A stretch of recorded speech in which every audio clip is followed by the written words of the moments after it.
And then I did it the next night, then I did it the next night, then I did it the next night, and I actually fell asleep better and quicker, but I actually wasn't sleeping better. So I had this whole apathy to my life, this whole not caring, this whole non-emotion going on. I didn't really start to care about things because all I wanted was my fix.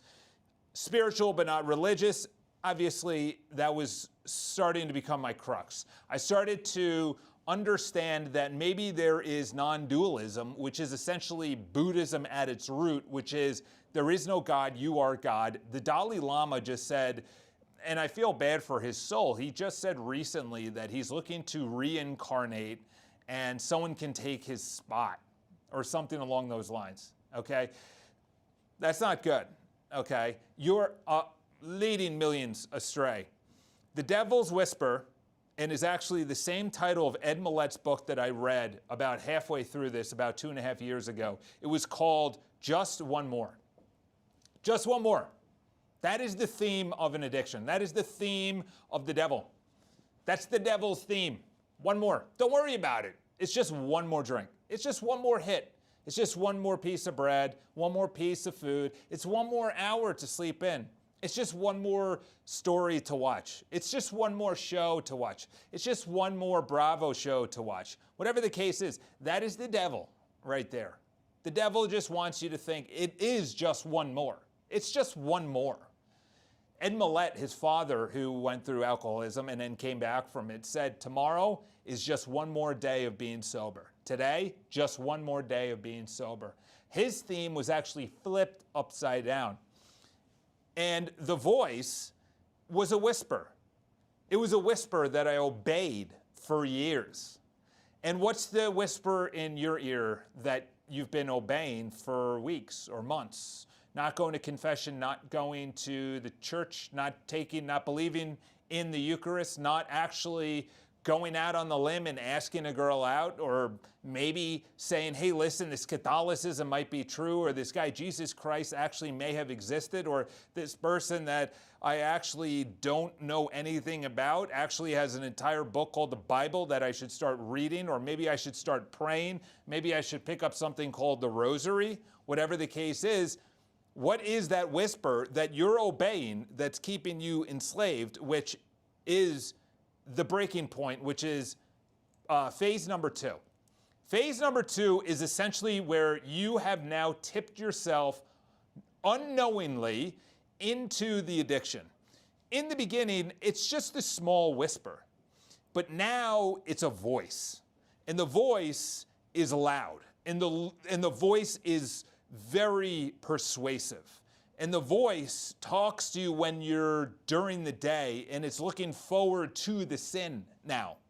It's 12 p.m. during the day and you're looking towards that time you can unload, unwind, unravel, whatever. Just go into sin.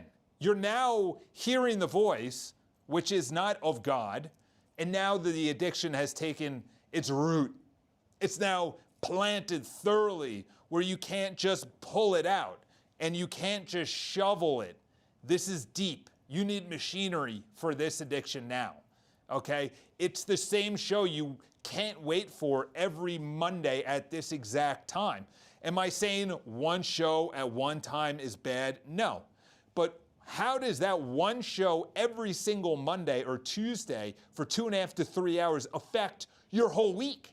Are you now then going on social media and checking out the things that happened from that show on Monday? So now it's not just Monday, it's Monday and Tuesday. And it's not just Monday and Tuesday because you want to see the reactions of what the cast or the reality TV star, don't even call them stars, stars, fallen angels, stars in heaven. Little interesting side note there. But when it's 12 o'clock, 11 o'clock, or I wake up and I go, oh, I wish it was 6 o'clock so I can continue drinking, or wish I can actually start drinking again, or I wish I could continue this buzz, this is a root that has taken hold. And every morning you have a denial, okay? And this doesn't, again, have to be this massive thing that is completely up-leveling your life. This is something that you just feel not connected to the Lord. Or maybe you just feel you feel discontent. You feel unhappy. You have apathy, as I just said. You have spiritual apathy. You have no idea why. You have no idea why you have spiritual apathy. You have no idea why you just don't feel a connection to the divine, why you cannot pull back from, you know what, I don't know why I'm content. I can't be by myself, okay? Every morning you say, I'll stop. Every night you just say one more. For me, it was a prison. For you, it could be a prison as well, where you just say, you know what? I'm really unhappy with my job. I'm really unhappy with my body. I'm really unhappy with my spiritual life. I'm really unhappy with the way that I'm actually consuming food, alcohol, drugs, whatever the case is, pharmaceutical drugs. It doesn't matter. It doesn't matter, because addiction is exactly the same. The underlying cause sneaks up in phase one, where it's a little whisper, a little obeying of the whisper, and then it's a voice. And now the voice is justification for more, to feel good.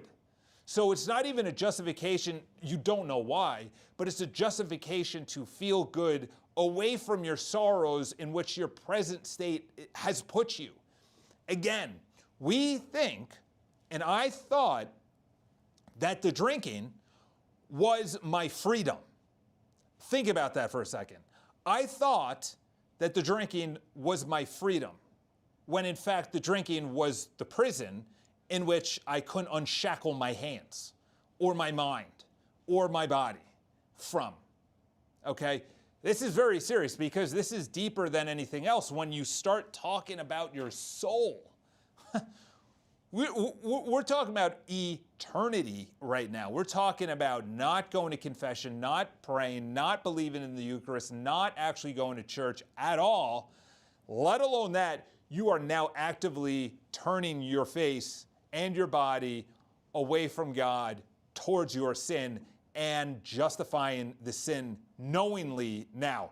It's, as I wrote here, it's an outward strength, inward depth, inward death.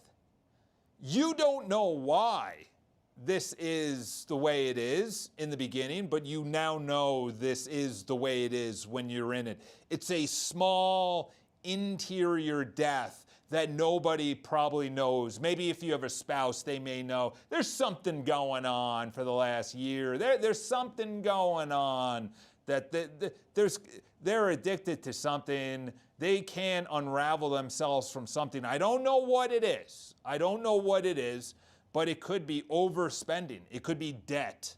It could be non-investments. It could be I could be doing better at my job. Whatever the case is,